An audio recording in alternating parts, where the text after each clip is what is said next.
Hi there everybody, this is David, and this is like one of the coolest, weirdest, oddest things that I've ever seen, and it's not an April Fool's joke. Don't worry about that.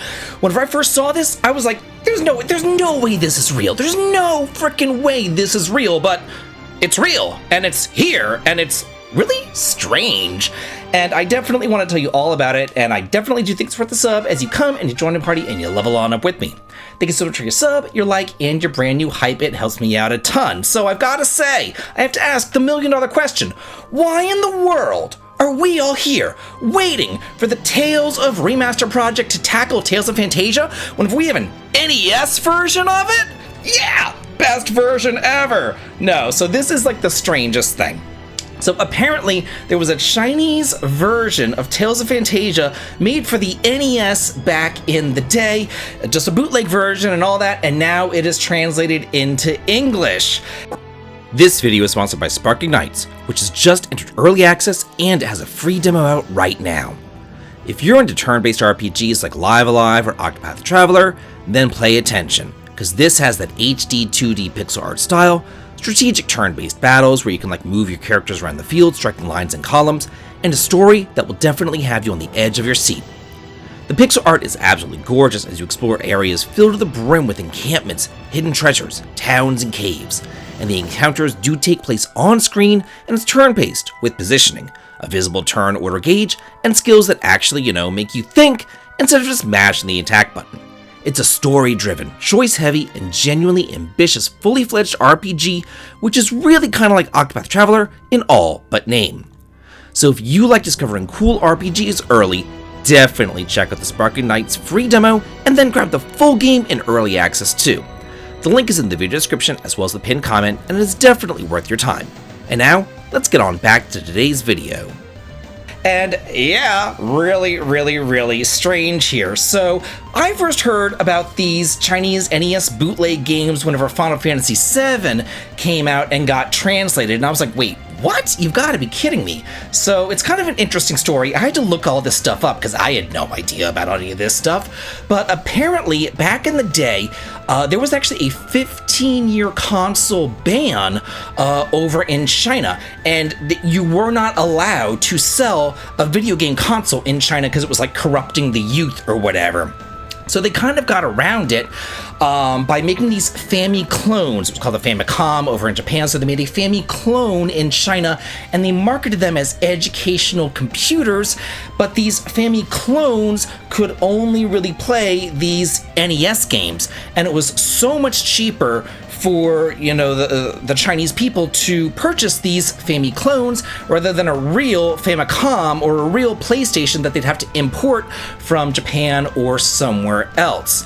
So yeah, basically it says here, I had to go on Reddit and look this up, I had to Google it and everything. There was a really interesting post over on Reddit from Bill Bond Bigos, and he says that bootleg NES consoles were a top export product, mostly distributed in post-Soviet countries in the 90s, and that's whenever these games came out. They were sold in my country as Pegasus. There was even an official seller of bootleg consoles here, but after some time, you could buy it on every market from shady resellers. Cartridges were mostly yellow and in different shapes than the NES ones. With every console, you had a copy of the 9,999 one cartridge, which included, 10,000 something games on one cartridge, but it was really shitty frickin' games. But it also included like Mario Brothers, Excite Bike, which I played a lot as a kid. I liked Excite Bike. Tennis, Tanks, Tetris, Duck Hunt, and then, all those games came, but with different color palettes and things like that. They were never any good, and they go on to say, the cartridges often smelled like melted plastic because they melted pretty often, and the controllers, they needed replacement pretty quickly, but they were super cheap, so, they sold like hotcakes. And during this time, the Tales of Phantasia Famicom version came out, and really super interesting here. So it says that basically what they did was they took the script from the Game Boy Advance version of the game and they put it into the game wholesale. They were going to really try and translate it properly, but they realized that the original Famicom game just use that Game Boy Advance script. So like, okay, well, we're going to use that Game Boy Advance script as well to keep it kind of, you know, similar to the game. That includes pretty much, you know, everything that the Game Boy Advance version includes, such as, you know, Kangaroo instead of Ragnarok, and Kress and Klaus instead of Kless and Klarth.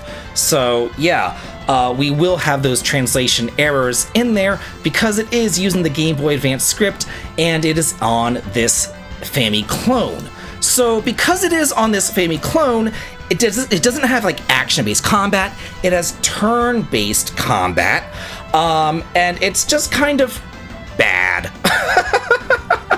It's just got like, I'm bringing this to you because I think it's interesting. I think it's fascinating, and I just love this sort of stuff. I just love it. I love history of games. I love video games. I love RPGs. I love the Tales series, and I love talking about this kind of stuff because it's just so freaking cool.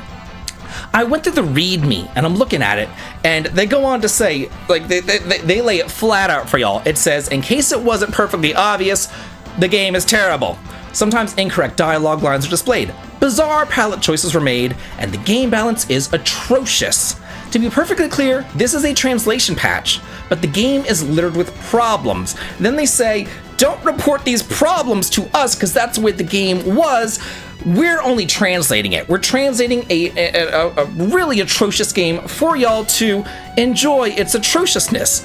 But they went ahead and they gave an easy mode patch in there as well to make it more bearable. And this easy mode patch, they go on to say, like, this is like the easiest of the easiest. They start all party members at level 99. They decrease the encounter rate, but they say, even then though, the game is still kind of difficult. Like, the balance is just not even there. I don't know how this thing would be playable without something like that, without that easy mode patch, but it is there, and it's just absolutely fascinating. The things that people did to get their hands on these games, and now we have kind of like a relic of this history that we can look at as well, and it's just so freaking cool. And I just wanted to bring this to y'all and let you know about it. And if you want to play it, you can access the patch down below. I do have a link to it, so you can play it and you can experience the terribleness of it for yourself. But yeah, I first played Tales of Phantasia. I actually played the translation patch of the SNES version. Then there was a translation patch for the PlayStation 1 version, which I think is the best version of the game still. And then obviously I played the Game Boy Advance version because that was the only official version that we here in America got. But it wasn't as good as the PlayStation 1 version. I still think that the PlayStation 1 version is the best version, and I do hope that the Tales of Remaster project does finally, one day, hopefully, tackle it. So yeah, really, really, really cool thing right here. I just want to let y'all be aware of it, and I do hope that you enjoy it in all of its atrociousness, and have a good day.